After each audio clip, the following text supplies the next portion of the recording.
Obrigada pelo convite, é uma honra estar aqui.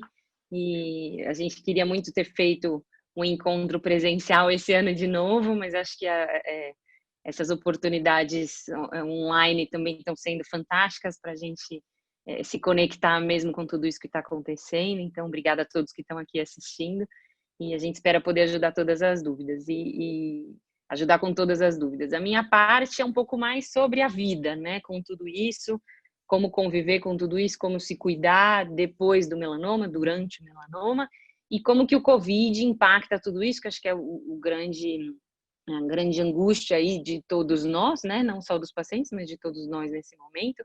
Então, eu vou falar um pouquinho aí sobre um pouco de cada dessas coisas. Acho que pode passar. Vocês estão vendo os slides direitinho?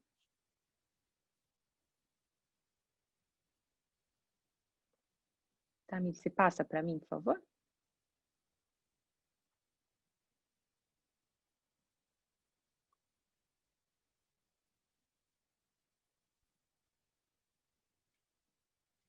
Acho que tá. Quer colocar na tela cheia? Vocês estão me ouvindo?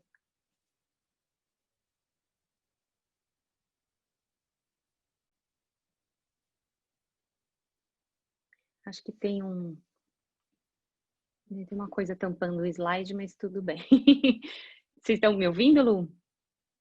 Sim, estamos. Tá. Sim, Má. Todo mundo te ouvindo. Tem uma faixa azul mesmo, né? O que será que é? Tá,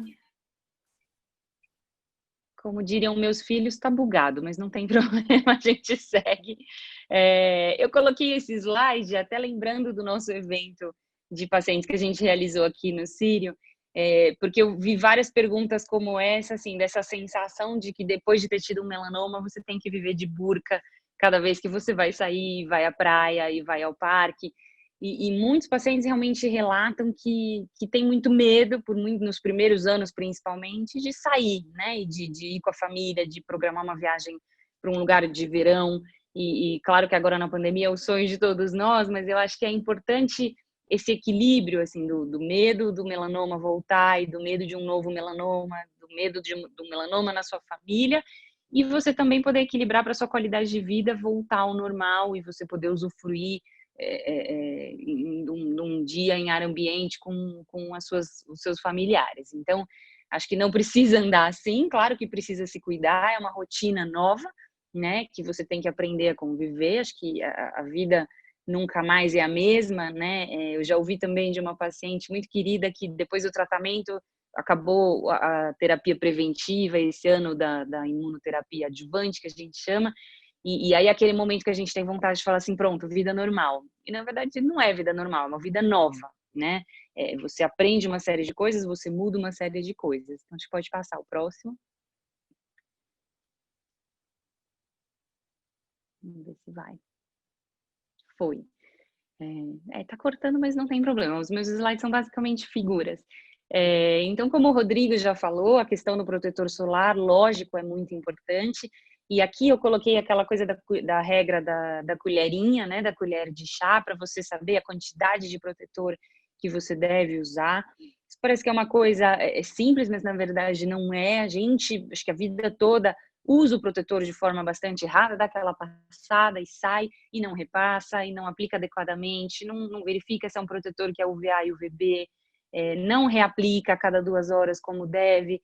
Então, acho que aí a questão das roupas com proteção UV são fundamentais na vida de quem teve um melanoma e nos seus familiares, né? Lembrando que, como o Rodrigo disse, as crianças e os adolescentes são o grupo de maior risco para o desenvolvimento de melanoma no futuro. Então, claro que os filhos de vocês são mais cuidados do que a gente foi quando a gente era criança, né? E isso também é uma coisa que vai evoluindo culturalmente. Acho que a nossa geração tinha uma cultura muito diferente em relação ao sol, não se cuidava e voltava cheio de bolha e passava caladril. Então, realmente, essa mudança de estilo, de como você vai à praia, como você tira férias, você leva o seu guarda-sol, você não se expõe no horário de pico e você consegue ir à praia, você consegue aproveitar um verão com a sua família de uma forma diferente. Então, com muita frequência a gente recebe fotos dos pacientes na praia com roupinha, com chapéu, mostrando como eles foram protegidos. E eu acho que isso não é só para o verão, né? Essas medidas também servem para o inverno. Então, se você vai correr no parque, mesmo que seja no fim de tarde, de manhã, o protetor tem que virar parte da sua rotina, tem que ficar do lado da escova de dente todo dia de manhã, você vai passar, tem que ter um na gaveta do escritório, na hora do almoço você vai sair para almoçar, você vai repassar de novo. Então, acho que essas medidas têm que virar parte do dia a dia de uma forma tranquila, não é para sofrer, não é para achar que tem que andar de burca, mas é para realmente ter uma mudança de comportamento, né? Pode passar.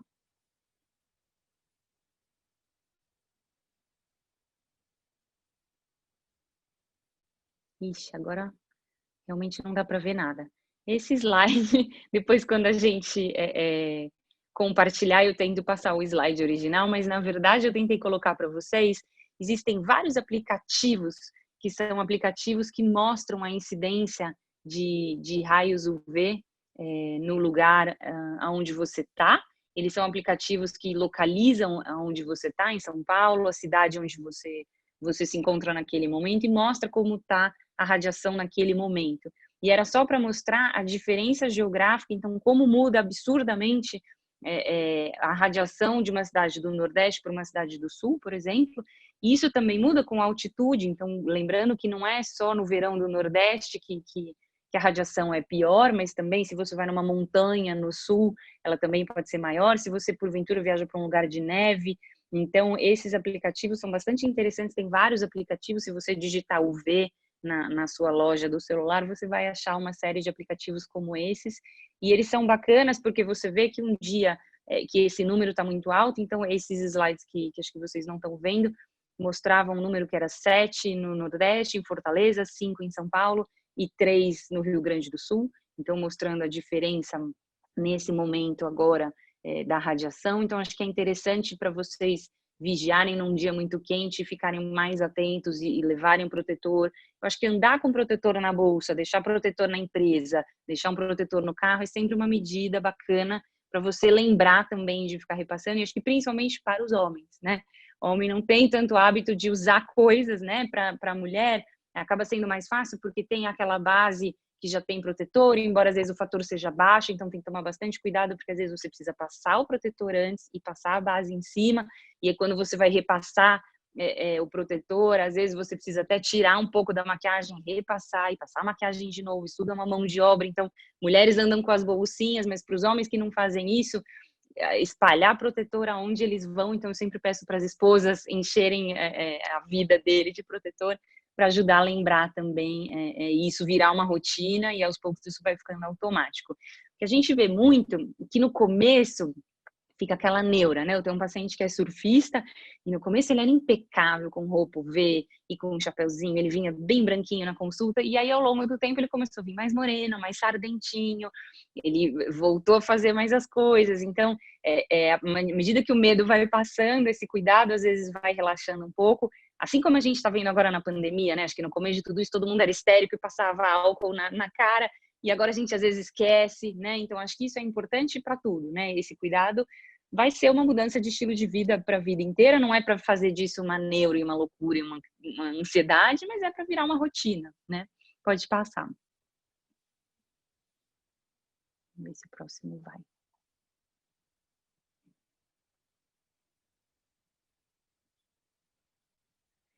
Foi. Então, o Rodrigo falou um pouquinho já disso, ali embaixo ele cortou uma parte do slide, mas estava escrito dermatoscopia e mapeamento. Eu coloquei essa foto do lado esquerdo, porque agora, falando um pouquinho sobre o acompanhamento do paciente que teve melanoma, como que a gente faz esse acompanhamento. Então, para um paciente, por exemplo, que tem as costas como essa da figura, como é que você faz esse trabalho de detetive de ver qual dessas milhões de pintas eventualmente cresceu, mudou de cor, mudou de aspecto. Então a gente sabe que os nossos pacientes têm um risco maior eventualmente de desenvolver novos melanomas, como o Rodrigo já disse, de terem lesões que crescem e que mudam, e às vezes esse acompanhamento é muito difícil para alguém que tem muita pinta. E aí que entra a questão da dermatoscopia e do mapeamento. Então, Para quem não conhece, o mapeamento é esse sistema que você fotografa todas as lesões, então ali tem a pessoa sem roupa, e lembrando que o dermatologista que a gente quer que acompanhe vocês é aquele dermatologista que tira toda a sua roupa, que olha tudo, que olha a unha, olha a fundo do dedo, olha couro cabeludo, e vai fazer realmente um trabalho de detetive ali para acompanhar todas as suas pintas. Mas essas pintas podem ser fotografadas e da próxima vez que você voltar, é muito mais fácil de comparar pelas fotografias qual pinta cresceu, qual mudou de cor, qual deve ser retirada. E não é infrequente que pacientes que já tiveram melanoma fiquem tirando novas lesões de tempos em tempos. Geralmente são pessoas de pele mais clara, e tem uma série de pintinhas que mudam. Então, tem uma paciente muito fofa que a Rebeca me apresentou uma vez que falava que ela era um barril todo furadinho, porque a cada vez que ela ia, ela ganhava um monte de novas biópsias e de ressecções de novas pintas. Acho que talvez a gente possa até discutir isso com o Thiago depois, a questão da cobertura desse mapeamento e da dermatoscopia pelas seguradoras, porque acho que isso também é uma briga aí que a gente tem alguma dificuldade, que os pacientes às vezes têm dificuldade de conseguir, mas é uma arma bastante importante. E, de novo, como o Rodrigo falou, o mais importante é perceber, você também perceber mudanças nas suas pintas. Então, se você que já teve um melanoma, ou seu familiar que teve um melanoma, tem uma pinta que mudou, que cresceu, e que teve que está coçando, que está sangrando, você já sabe que você precisa de uma avaliação de uma dermatoscopia, procurar o seu oncologista, enfim, o seu cirurgião, alguém que possa te orientar. Pode passar. Então, tem uma pergunta aqui, Lu, se eu puder já puxar. Posso, Lu? Que o fato do melanoma reaparecer num linfonodo se é devido à exposição solar. Na verdade, o risco maior do melanoma, o sol, que a gente tomou e que talvez tenha sido responsável por um pouco desse risco, como o Rodrigo bem falou, essa origem do melanoma não é uma coisa tão clara assim, tem uma coisa multifatorial, genética, tem uma série de fatores envolvidos, mas a gente sabe que o risco maior foi aquele sol que a gente tomou na infância e na adolescência, mas é claro que a gente não quer que a pessoa continue se expondo ao sol para não aumentar o risco de novas lesões. Agora, quando você tem um melanoma, por exemplo, no braço, e esse melanoma depois de um tempo volta no gânglio da axila, por exemplo, isso não tem a ver com o sol, a culpa não é sua. Isso é uma característica desse melanoma que você teve, que eventualmente alguma célulazinha caminhou e ficou ali microscópica e voltou a crescer. Então, essa recidiva que a gente chama não tem a ver com a exposição solar, tá? Então, falando um pouquinho sobre o acompanhamento, né? Então, tem a parte do dermatologista e tem a parte do oncologista. Então, o que a gente faz com o paciente? A gente vai fazer uma série de exames e isso varia muito, varia com o melanoma que você teve, com a gravidade do que você teve. Então, se você tinha linfonodo positivo, se você fez imunoterapia adjuvante, se você tem outros problemas de saúde, se você é mais idoso ou mais jovem, né? Isso tudo entra aí na nossa conta de como a gente vai fazer esse acompanhamento. Mas, de modo geral, isso é feito com exames de sangue, com exames de imagem, e aí pode ser raio-x, pode ser ultrassom, pode ser PET, pode ser tomografia, isso tudo varia um pouco com o caso exato que você teve e a situação em que você está naquele momento. Claro que na pessoa, isso a gente está falando de uma pessoa que teve melanoma, fez ampliação de margem, sentinela, eventualmente algum tratamento preventivo e agora está em acompanhamento. Mas também num paciente que tenha doença metastática e que esteja em tratamento, a gente também vai fazer o acompanhamento. Mas aí o acompanhamento muda um pouco, a gente vai fazer dependendo do número de ciclos, então, por exemplo, a cada 3 ciclos de tratamento, a cada 2, a cada 4, isso também pode variar um pouco conforme a pessoa está e dependendo de quanto tempo a pessoa já está em tratamento também, tá? Pode passar o próximo. Então, aqui, falando um pouquinho sobre o melanoma metastático especificamente, e aí a gente tem uma série de efeitos colaterais que esses tratamentos novos causam, né? E são efeitos diferentes de quimioterapia.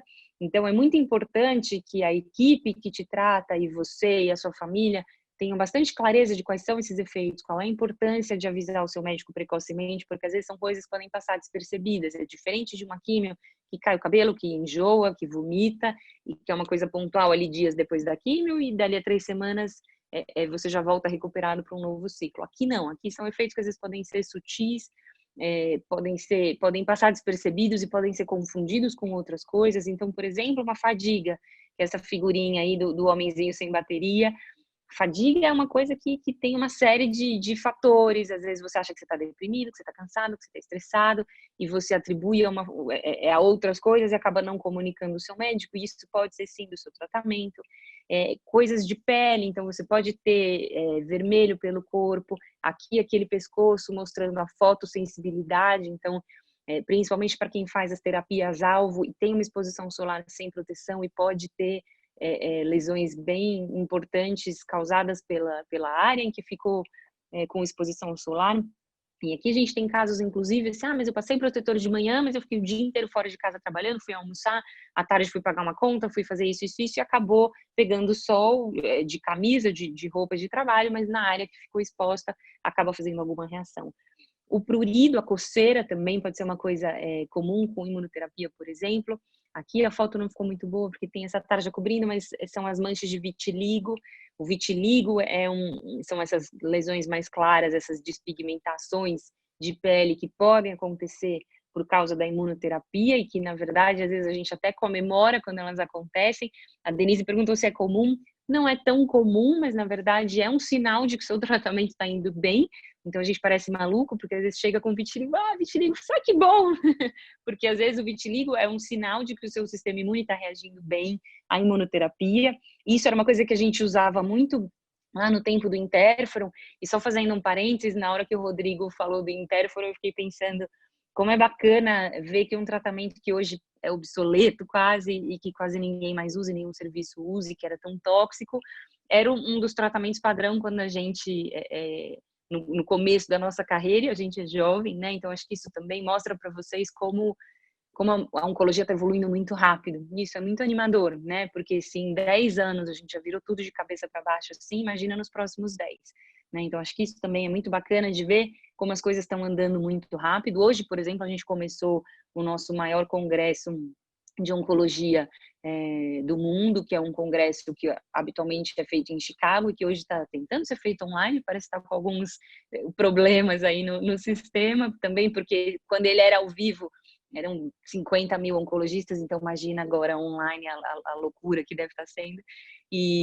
Mas fechando parênteses, voltando aos efeitos colaterais, a febre é uma coisa importante também, principalmente com as terapias-alvo, e aqui depois quando eu falar de Covid, esse é um tema importante, porque no meio da pandemia de Covid, febre tem se tornado uma coisa um pouco mais preocupante, né? Embora ela seja comum com os tratamentos de terapia-alvo, de combinação, diarreia, alterações de tireoide, e aí tem uma série de alterações silenciosas, então tireoidite, que são as ites, que principalmente as imunoterapias podem causar. Então, são inflamações em alguns órgãos e que às vezes você pode não perceber e vai ser detectada num exame de sangue. É por isso que as avaliações são tão importantes, né? Por isso que o paciente com doença metastática não pode, vai só fazer a sua quimio e não passa no médico, não faz seus exames, não, porque às vezes você está super bem, a gente faz seus exames de sangue e vê lá que o fígado está um pouco alterado, a tireoide está alterada, a gente te dá alguma medicação, organiza um pouco as coisas e fica tudo bem,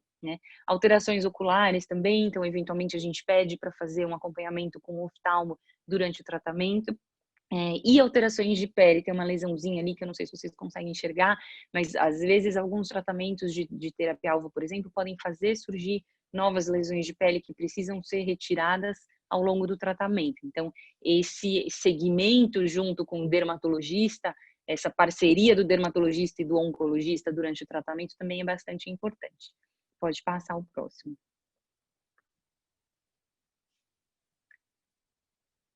Peraí, que acho que tem uma pergunta disso também. Posso ir puxando as perguntas eu mesma aquilo? Levando em conta o vitiligo ser bom, efeitos colaterais seriam sinais de que o tratamento estaria funcionando? Olha, super legal essa pergunta. Quando a gente começou a tratar os pacientes com imunoterapia, a gente tinha um pouco dessa impressão, mas na verdade isso não funciona assim. Acho que o vitiligo é um dos poucos que são dessa forma. Então não é porque você aquela coisa nossa antiga de que se o remédio é amargo ele deve estar fazendo bem, na verdade não. Mesmo os pacientes que toleram absolutamente bem podem ter resposta completa e podem entrar em remissão e ficam com PET negativo e com a doença super sob controle. E às vezes pacientes que toleram mal podem não ir tão bem, então isso não é assim tão matemático, né? Como a gente tem com com o vitiligo, né? E mesmo o próprio vitiligo é uma coisa indireta, né? É um sinal de que o seu sistema imune está reagindo, isso pode ser um sinal indireto de que as coisas estão indo bem, né? E falando um pouquinho, deixa eu ver se tem mais dúvidas de tratamento. Lu, se você quiser ir puxando mais perguntas, me interrompa aí, senão a gente deixa para o final, tá? Mano, acho que essas que estão aqui a gente pode deixar para o final, se você topar. Tá bom, tá. Até porque eu tenho um pouco de dificuldade de ler a pergunta junto com a aula. Eu sou meio velha, gente, tenham paciência comigo. Então, falando um pouquinho de estilo de vida, né? Eu acho que qualquer câncer sempre leva a uma reflexão de tentar sair disso uma pessoa melhor do que você entrou, né? Então, acho que, claro, que mudanças de alimentação, de começar a fazer atividade física, começar a se cuidar mais. E aí eu não quero que ninguém fique pensando aquela coisa da culpa, né? Tudo que a gente não quer, falar assim, eu fiz um câncer. Não, ninguém fez nada, pelo amor de Deus, isso não é uma coisa que a gente faz. Isso é uma doença democrática, que ela vem para quem se cuida e para quem não se cuida, para quem é obeso e para quem não é. O melanoma, principalmente, a gente sabe que tem melanoma em área que não toma sol e melanoma em área que toma. Então, nada disso. Acho que a culpa não serve de nada para os nossos pacientes, mas eu acho que quanto mais saudável você fica depois de um melanoma, é claro que melhor o seu sistema imune vai ficar. Então, se você precisar enfrentar isso de novo, se você precisa de um tratamento, você está mais saudável, você está comendo bem, está fazendo atividade física, é claro que vai ser tudo muito mais fácil, você vai estar se sentindo muito melhor, né? Então, eu acho que parte dessa mudança de estilo de vida, de mudança de cultura, de aprender a se cuidar é fundamental. E ali eu coloquei uma foto de propósito de uma menina correndo de bonezinho, né? E no fim da tarde, eu tenho um paciente com melanoma, não vi se ele está assistindo, que ele é de Fortaleza, e ele era super, ainda, né? Ele tem 70 anos, é super atleta, muito mais do que a gente. E ele corre, ele pedala, ele nada, e tudo no sol do meio-dia. Então foi um processo bem grande para a gente conseguir fazer ele fazer ginástica nas pontas, ou muito cedo, ou muito no fim da tarde, e deu certo. E aqui eu coloquei essa campanha do Melanoma Brasil, que foi super bacana, aquela camiseta do Eu Protejo a Minha Pele, e principalmente com pessoas que fazem esportes de ar livre, então surfista, por exemplo, né? Então dá para ser surfista e se cuidar e se proteger, né? Então acho que esse tipo de coisa é muito bacana, porque não é só cuidar do corpo, mas é cuidar da cabeça, né? É voltar a fazer as coisas que você gosta, voltar a fazer o seu esporte, voltar a ir no parque com os seus filhos, claro que se cuidando e de uma outra forma, mas aproveitando tudo que você quer fazer, né? Pode passar o próximo. Então, agora vamos para a parte Covid, aí a gente puxa as perguntas no final.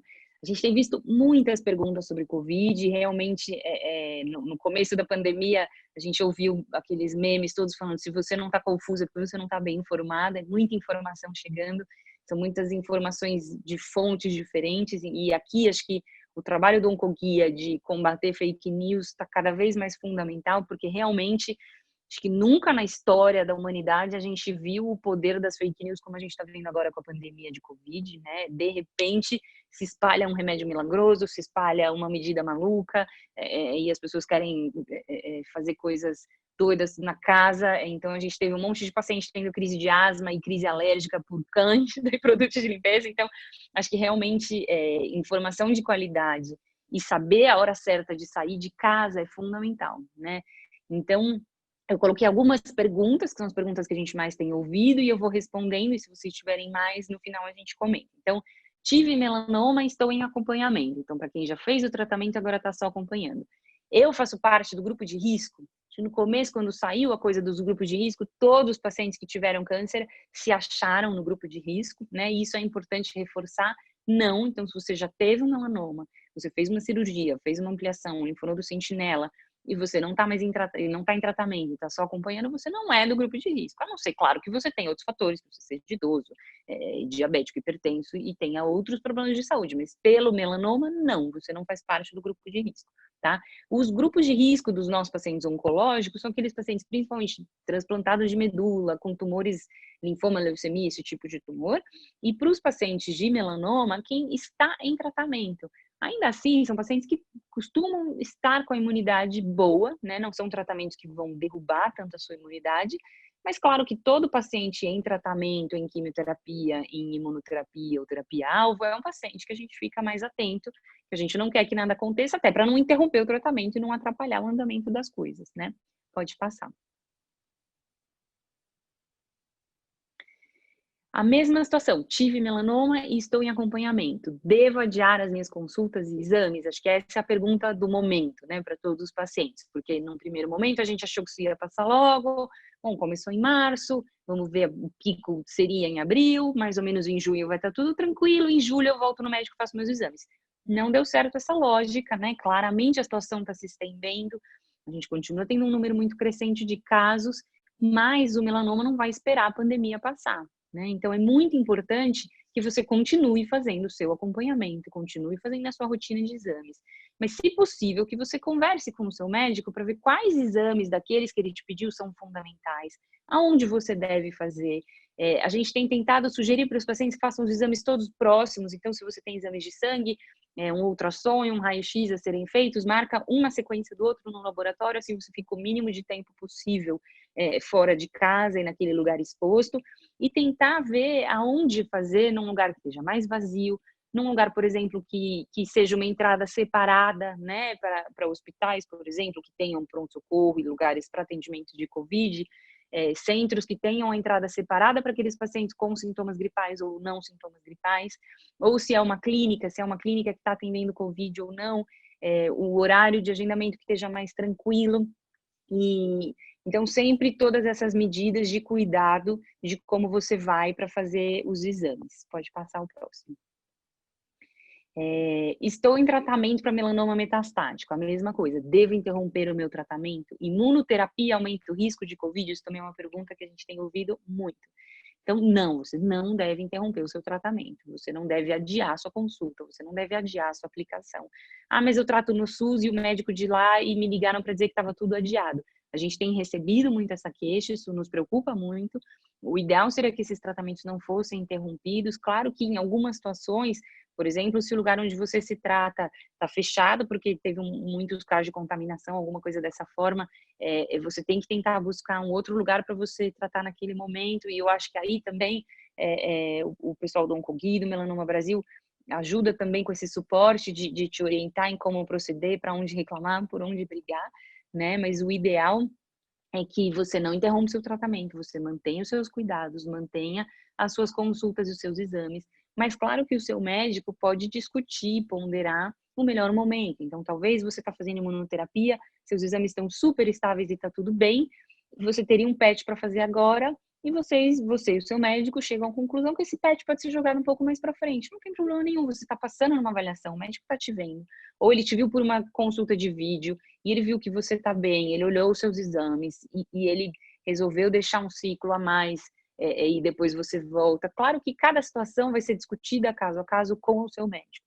Se você não tem acesso ao seu médico, procure uma enfermeira do centro onde você se trata, uma farmacêutica, alguém que possa te ajudar e te orientar para que você não tenha o seu tratamento interrompido.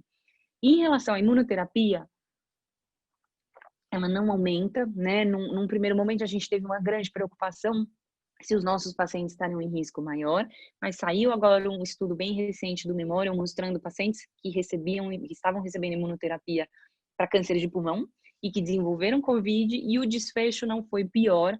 Então, o fato de estarem fazendo imunoterapia não fez com que eles tivessem quadros mais graves. Mas o que nos preocupa? Claro que se você pegar a Covid durante o seu tratamento, é uma fase que você vai ficar sem o seu tratamento. A gente vai parar a imunoterapia, vai parar a terapia-alvo, e às vezes demora um tempo até que você se recupere e a gente possa reiniciar o tratamento. É por isso que a gente tem medo, porque a gente não quer fazer essa pausa, né? Mas o fato de estar fazendo imunoterapia não aumenta o seu risco e também não te protege. Isso foi uma coisa que surgiu também em uma live anterior, se a imunoterapia te deixa protegido contra o Covid. Também não. E a Luciana está falando isso, mas eu vou aproveitar aqui, né? Ela fala que ela tem Uhum. melanoma metastático, que ela fez imunoterapia por 3 anos e meio e que ela acabou contraindo o Covid no começo da pandemia, mas ela não Uhum. apresentou febre e que ela queria saber se tem alguma relação com a imunoterapia que ela fez anteriormente, né? E se o nosso Não. organismo pode realmente reagir diferente a infecções diferentes. Não, com tudo, claro que é tudo novo, é uma doença nova, né? Mas a China, nos Estados Unidos, os outros países todos têm mandado muitos dados dos pacientes que eles já trataram. A gente tem feito reuniões com instituições americanas, com grupos da Coreia do Sul, para dividir as experiências e ver como tem sido os casos lá. E por tudo que a gente viu até agora, você pegou, você está bem, você se recuperou. Agora, existe alguns efeitos tardios do Covid que a gente tem visto agora, né? Para os pacientes que se contaminaram em março, alguns estão desenvolvendo alguns sintomas agora. Então, começa a ficar de novo com um pouquinho de falta de ar, um pouquinho cansado, principalmente com esforço. A gente tem repetido todos os exames, tomografia, função pulmonar, tudo isso, e tá tudo bem. Então, a impressão que a gente tem, isso para quem tem quadros mais graves, que provavelmente não foi o caso da Luciana, mas para quem fica internado, precisa de oxigênio, às vezes fica entubado e se recupera, fica bem. Às vezes, 1 ou 2 meses depois, a pessoa volta à sua atividade normal, volta a fazer atividade física, ela sente que o pulmão ainda não está normal, e isso, na verdade, vai passando um tempo, vai fazendo uma reabilitação e o pulmão se recupera e fica bem. Então, a gente tem visto isso, e isso é importante de saber, porque às vezes se você estava em imunoterapia, parou por causa do Covid, aí retomou a imunoterapia, de repente começa a ficar com falta de ar, a gente vai ficar preocupado, vai repetir os exames. Então, é importante saber que às vezes pode dar alguns efeitos que vem um pouquinho mais para frente e que depois eles vão passar. Mas claro que nesse momento você provavelmente vai fazer uma série de exames que seu médico vai pedir. Acho que pode passar o próximo.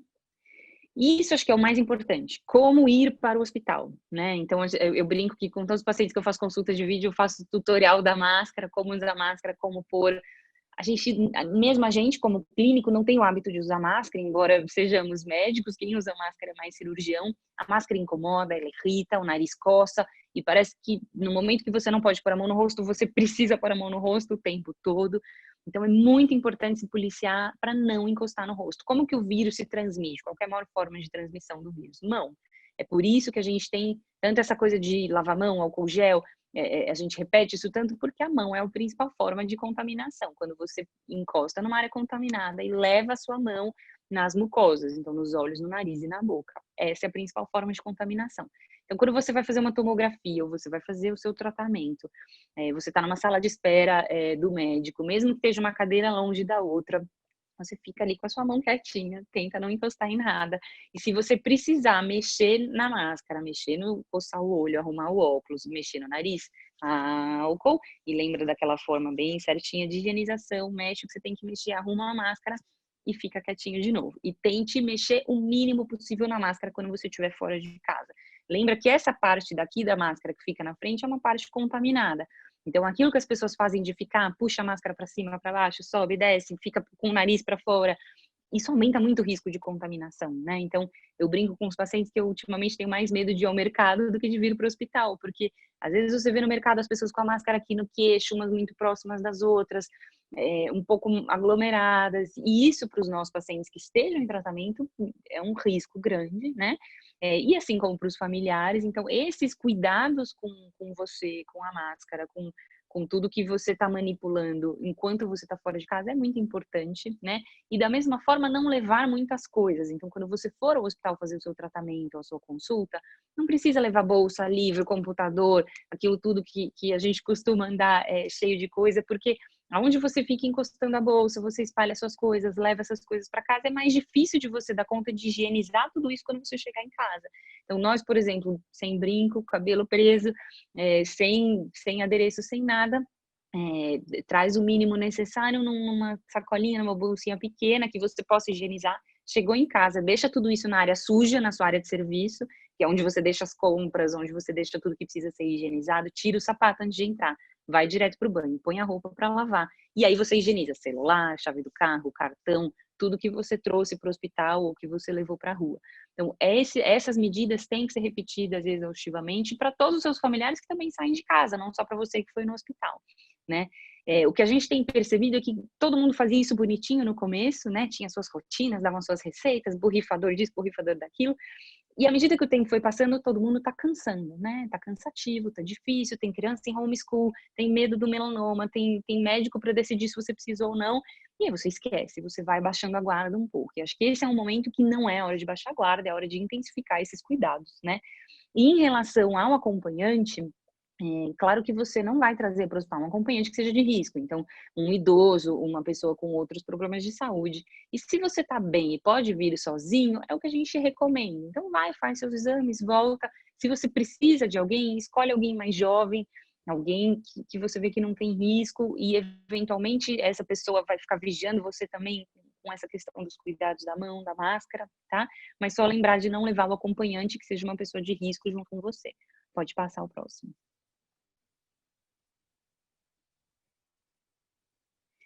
Isso daqui é muito importante. A gente está entrando no inverno, é muito possível que as pessoas da sua casa ou você mesmo desenvolvam sintomas gripais.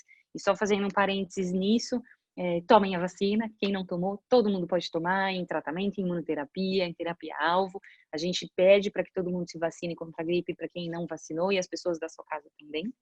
Fechando parênteses. Então, se o seu familiar que mora na sua casa começa a ter gripe, mas é uma gripe leve, não é Covid, porque ele está quarentenado, ele não saiu de casa. Pode ser sim, a gente sabe que o Covid pode ser uma gripezinha muito leve, um sintoma muito frustro, né? Então, esta pessoa tem que ficar em isolamento. Pode passar o próximo.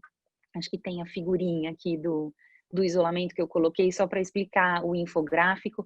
A definição não ficou tão boa, acho que talvez vocês consigam dar o zoom aí na tela, mas isso é bem fácil de achar na internet, como você faz o isolamento dentro da casa, quando você tem uma pessoa gripada dentro da sua casa que mora com você.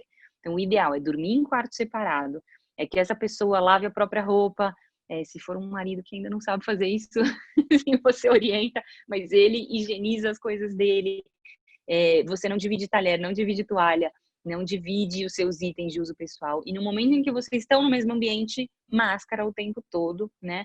É difícil fazer isso, muito difícil, principalmente em quem mora em casa pequena, em quem tem muita gente na casa, mas isso é fundamental, né? Por quanto tempo? Até a pessoa ficar melhor. Num caso de Covid, por exemplo, confirmado, a gente deixa essa pessoa em isolamento do resto da família, isolamento domiciliar, enquanto durarem os sintomas, e aí no último dia do sintoma a gente conta 72 horas. Então, às vezes, se deu os 14 dias, a pessoa ainda está com sintoma, ela continua isolada, aí com 15, 16, 17, passou, não tem mais nada, voltou a sentir o cheiro, voltou a sentir o gosto, não tem mais diarreia, não tem tosse, não tem falta de ar, não tem febre, não tem nada, 72 horas essa pessoa sai do isolamento. Isso às vezes é bastante tempo, é difícil, mas isso tem que ser feito de uma forma mais rigorosa. Existe muita gente que fala assim, mas a gente já estava junto, se tiver que pegar, pegou todo mundo. O vírus não é assim, né? É uma lógica diferente. Às vezes a gente teve aqui famílias que uma pessoa se contaminou, estavam todos juntos e ninguém mais pegou, né? Então esses cuidados são super importantes. Pode passar o próximo. E aí a próxima pergunta é se você que teve o melanoma, que está em tratamento, está com sintoma gripal, como fazer? Primeira coisa, não vá para o hospital, né? Avisa, você tem consulta, tem exame, avisa, liga, fala assim, eu tô com gripe, melhor eu não ir, vamos esperar. E aí, nesses casos, talvez seria interessante fazer o teste, né? A maioria dos hospitais, pode passar o próximo, tem feito uma ligação, uma triagem telefônica, então antes da consulta, antes do seu exame, liga para saber, tá com febre, tá com sintoma de gripe, tá tudo bem? Quando você chega na unidade onde você vai fazer o seu exame, o ideal seria também que essa pergunta fosse feita antes que você entrasse, né? Então, vê se você tá de máscara, se você higienizou a mão, e se você tem algum sintoma respiratório. Não tem problema adiar o seu tratamento. Se você tiver sintoma respiratório, você tem que adiar, porque a gente já teve pacientes também que estavam gripados e não contaram, mas eu não posso perder meu tratamento porque eu sou metastática, eu não quero ficar sem tratar. Não, é pior você fazer o tratamento se você tiver com Covid. Você para 2 ou 3 semanas, se recupera e volta a tratar, né? E aqui eu coloquei um pouquinho dos testes, que eu acho que é importante, a gente vê muita dúvida também de quais testes, qual fazer. Esses testes, a maioria não tem tido cobertura pelos planos de saúde, não tem disponibilidade na maioria dos serviços do SUS para uma pessoa que não esteja internada, então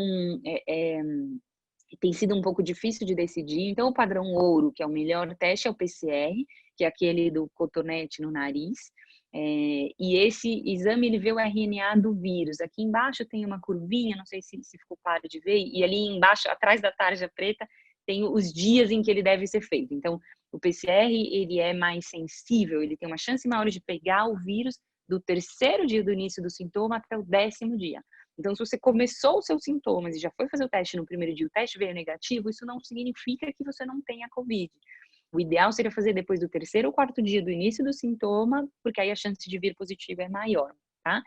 Aí, o que é a sorologia? A sorologia é feita por um exame de sangue, que pode ver IgA, IgM, IgG, e ela vai ver a resposta imune do seu corpo para o Covid. Então, se você tem esse IgA e IgM, pode ser, aí você pode ter a doença agora, e se você tem o IgG, você ficou imune ao Covid, né? Qual que é o problema desse teste? Todo mundo quer fazer esse teste para saber se está imune. Ah, vai que eu peguei e não sei e tenho esse positivo. Todos esses exames, na verdade, eles têm uma chance muito grande de falso negativo. O que é isso? Você faz o exame e dá negativo, você não tem IgG positivo. Não significa que você não teve, você pode ter tido e o exame não pegou, né? É isso que é difícil do teste. Mas se você, por exemplo, teve uma gripe lá em março e você faz essa sorologia agora e você tem esse IgG positivo, significa que você teve e você se recuperou e talvez você nem tenha tido sintoma que você tenha percebido, mas isso não significa que você pode sair na feira e fazer tudo normal. Significa sim que você tem uma imunidade. Provavelmente você não vai adquirir mais formas graves da doença se você se recontaminar, né? Mas você ainda vai usar máscara, ainda vai se cuidar e ainda vai ter um pouco mais de cuidado, né? O teste rápido, que é aquele do dedo, ele também pode detectar essa questão de IgM e IgG, mas qual que é o problema dele? Ele chega a ter 75% de chance de erro. Então, tem muita gente fazendo teste rápido, gasta dinheiro, vai lá, negativo, não tenho nada. Isso não significa. Se é um teste que, se vier positivo, é positivo, mas se vier negativo, a gente ficou um pouco sem saber, né? Então, é importante entender um pouco esses testes, essa curva que mostra o momento em que eles ficam positivos e o momento em que eles deixam de ficar. Então, antes de gastar dinheiro para fazer os testes, é importante entender um pouco como eles funcionam. Pode passar. E como eu me cuido durante a quarentena? Isso aqui também é muito importante. O que a gente tem visto? As pessoas estão ganhando muito peso, estão passando muito estresse. Claro que todos nós estão sem dormir, com medo da empresa falir, de perder o emprego, da doença voltar e de estar em casa. Então, o que é importante? Como o Rodrigo falou, aqueles sinais de alerta são fundamentais. Então, se você teve melanoma, se tem uma pinta que mudou de cor, que está coçando, que está sangrando, você vai sair de casa, você vai no médico. Com pandemia, sem pandemia, com convênio, sem convênio, você vai achar alguém para te examinar. Se você teve melanoma e você tem uma dor nas costas, mas eu fiz faxina, ok, toma um remédio, observa, passam alguns dias, a dor continua ali, ela está insistente, é uma dor nova que você não tinha, vai procurar, né? Todo sintoma novo e que não vai embora, que você tomou alguma dipirona, uma coisa, é uma dor que não passa, você está perdendo peso, tem alguma coisa no seu corpo tá te alertando que você tá diferente, isso é motivo para sair de casa, é motivo para investigar, mesmo que você seja idoso e faça parte do grupo de risco, você se cuida, vai de máscara e vai investigar, porque a chance da gente descobrir alguma coisa e te ajudar numa fase mais precoce é muito maior do que deixar isso mais para frente, né? E outras coisas com a sua própria saúde. Então, por exemplo, o protetor solar, os pacientes estão deixando de passar protetor porque estão em casa. Você tem aquela janela enorme, entrando sol na sua sala quando você está fazendo seu home office, você vai continuar passando seu protetor de manhã. Outra coisa, o braço, né? Então, para quem fez esvaziamento axilar, e a gente sabe que tem aquela restrição de não pegar tanto peso naquele braço. E aí, de repente, do dia para a noite, começa a fazer faxina, começa a lavar tudo, alimentar um monte de crianças famintas que comem o dia inteiro e começa a dar uma dor no braço, né? E acho que é isso, acho que eu acabei. Deixa eu ver se tem mais algum, não. Eu já tomei um puxão de orelha aqui do Rô, que eu tô demorando muito. Acho que acabou, pode passar o próximo, que é o último. Então, acho que era isso, né? E aqui eu coloquei um pouquinho, assim, dos cuidados do Covid e do cuidado com a saúde, com a gente no meio dessa bagunça toda. Pode passar o próximo. Lu, se quiser puxar umas perguntas, se você quiser ir direto para a próxima, a gente deixa as perguntas para o final, como você achar melhor.